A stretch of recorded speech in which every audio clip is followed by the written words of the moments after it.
Hello everybody, my name is Violet and welcome to my channel Spiritual Awakening for You. In today's video I'm going to be talking about the three minds and mostly about the subconscious mind. So let's get into it straight away. The three minds are the conscious mind, number one.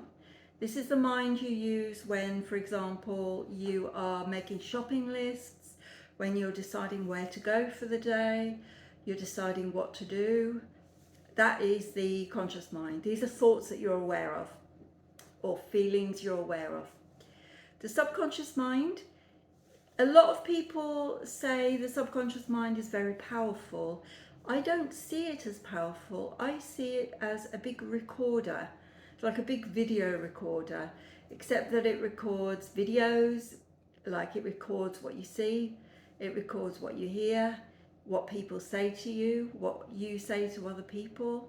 It records any feelings you have. It records any thoughts that you have even. This is all in the subconscious mind, and the reason we have the subconscious mind originally for our very long past ancestors was to help us to survive on the physical plane. So let's say, for example, someone saw a tiger and the tiger chased them and went to attack them. The subconscious mind would remember the feeling, remember the vision, and remember everything that's said and thought. So that next time this person sees a tiger, they're likely to be very wary and maybe run away. So it keeps us safe. It's there. It doesn't always keep us safe, but it's there as a kind of safety mechanism. And third is the superconscious mind. The superconscious mind is where the true power lies. It's the God mind, the universal mind. It's infinite wisdom and it's available to everybody. There was a man called Walter Russell, and I'd highly recommend you read a book about him called The Man Who Tapped the Secrets to the Universe by Glenn Clark. And it talks about Walter Russell's life. What he did was incredible. He literally downloaded from the superconscious mind anything that he wanted to know or do. So he didn't know how to ice skate. So just like in the Matrix, he downloaded it into his conscious awareness and then he could ice skate straight away. He did the same with sculptures, with art, with public speaking. He just downloaded all this information from the infinite wisdom of the superconscious mind. This is the mind where a lot of scientists and inventors tap into when they have breakthroughs. They all tap into the superconscious mind because it's there for everybody to access. And people like Einstein accessed it, Nikola Tesla accessed it. So that's where the true power lies. And the way to access it, by the way, I believe is through meditation or connecting with whatever you want to connect with whilst tapping into the universal mind. So you can give the intent, I'd like to know this please, how do I do this? So that's the superconscious mind. Now, when do thoughts become beliefs? Well, I've done another video that mentions this a little bit. Thoughts become beliefs when they're repeated excessively. So I don't know if you remember the old-fashioned records with the grooves. You know, the record plays the same music on the same grooves.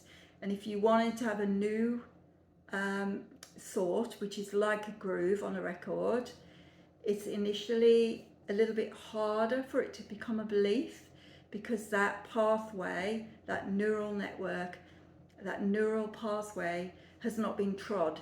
It's like going through a field with overgrown grass, but the pathway's not there yet, so it's a bit trickier to get through. But once you keep doing it, you keep having these repetitive thoughts, eventually it will wear down the pathway, it will make new neural pathways, and it can become beliefs then.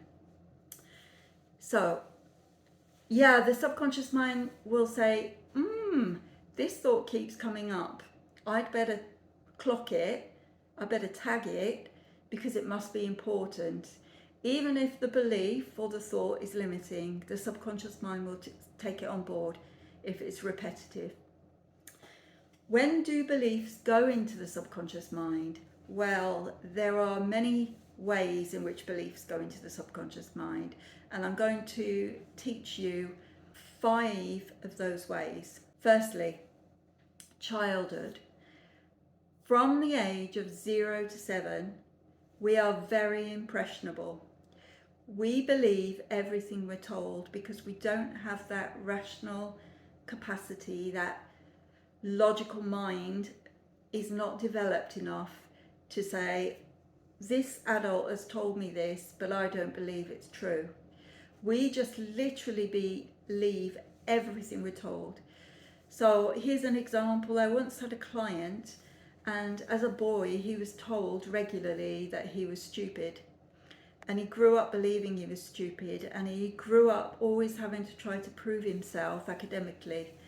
He did a very academic job and was very intelligent, because this job really needed intelligence, but he still believed he was stupid, and he was still trying to prove his worth and prove that he wasn't, because that belief was so ingrained from childhood. So from the age of 0 to 7, that's really crucial. Next, ancestral beliefs. Now, a lot of people just believe that we inherit physical traits from our ancestors, which is true, but we also inherit emotions, we inherit beliefs, we inherit feelings. And I'll give you an example from my own ancestry. So my ancestors started quite poor, then they earned a lot of money. They were heavily invested in the railways when railways were just becoming really popular. But what happened was they invested poorly. Eventually, they abused alcohol, they gambled and lost all their money. So they became poor again. And I realized that I had an issue with poverty beliefs, beliefs of lack of money.